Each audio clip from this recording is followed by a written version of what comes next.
We're back here with Andy Phillips, who is the president of the Tewaaraton Foundation Board of Directors. Andy, thanks so much for joining us here at LaxCon. You're welcome. This is an exciting year, first of all, for the Tewaaraton, 20 years. I just wonder, how cool is it for the foundation to now have a chance to have a real legacy, 20 full years? It's very cool. We're trying to actually, at our event this year, try to incorporate many of the past winners.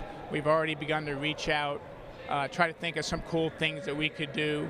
You know, just imagine having a whole bunch of former recipients returning to the ceremony.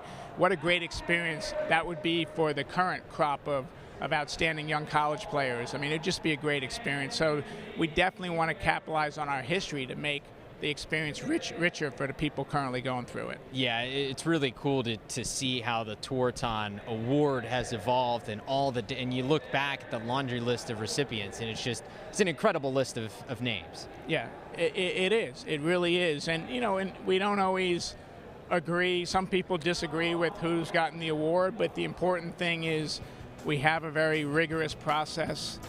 We've got committees, a men's committee and a women's committee. We have the chairpersons who are some of the just very, very solid people, and you know, we have a process. We follow that process, and you may disagree with the result, but it's going to be a great player walking away with that award. So let's talk about that process, because we were just talking about it. When you come out with that 50-player watch list on the men's and women's side, it's a real talking point in the sport of lacrosse of people seeing other people that may be left off and people that could be added.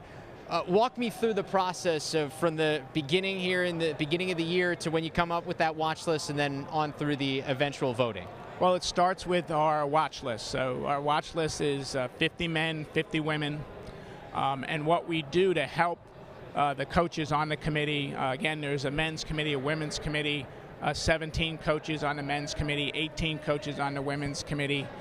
And we help them by pre-nominating very strong returning players from last year. So we sort of seed the pool, if you will, with returning first and second team All-American, sort of gets it going a little bit. And our focus has always been, you have to have done something. You know, you have to have had a track record. So we're not big fans of freshmen starting off on the list. So it shouldn't be about potential, it should be about production. And our coaches get that, but you know, sometimes there's a hot shot recruit that in the past had made it onto the list. So we try to again make it about not potential but production. So that's where we start. All the players need to be nominated. The coaches need to get it down to exactly 50, which is a challenge because there are a lot of great players out there. And keep in mind, our award is not just Division I; it's all divisions. So we got to worry about, well, what do we do about the great lower division players? And so we work on that part of the process as well. So that's where we start.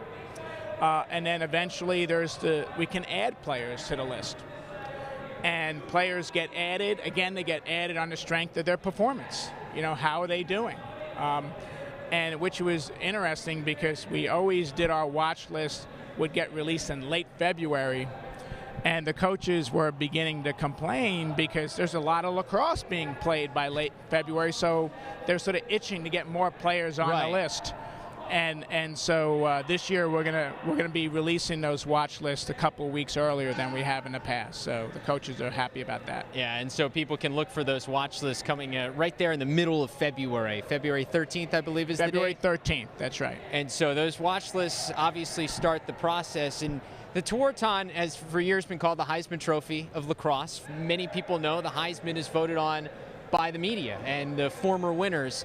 When you look at the Tewaaraton, it's coaches. Why is it coaches, and how do you feel like that could possibly evolve now as we look past the 20th year of the Tewaaraton Award?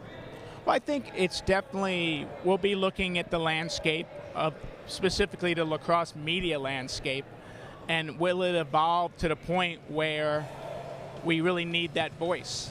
And the answer is, I think at the trajectory that lacrosse is growing, the answer is it's inevitable. It's going to happen at some point. But for now, our board is not comfortable that we're there yet.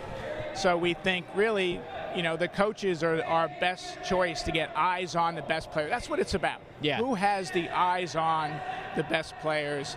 It's the coaches, and if we can make sure we've got the right, you know, conference representation, then I think we got eyes on the best players. And you've geographically arranged it in the last several years to react to the growth of the sport in different areas, right? Yeah, absolutely. As you know, I mean, it's all about conferences now. And so we want to make sure that we have each of the conferences represented.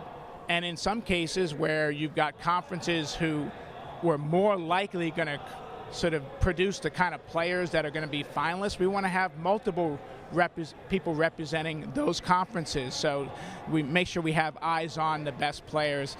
And I think, you know, I mean, most conferences now have a player of the week from the different positions, so the coaches are already involved in a process of evaluating who are the best players in their conference.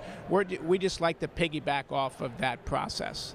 Well, and it's an exciting time for the Tewaaraton Award. We can't wait to see who gets it this year and start that process, because it gives us a lot of things to talk about when you get those watch lists on. So, we like it here at LSN. Great. Andy, thanks so much. Great, thank you.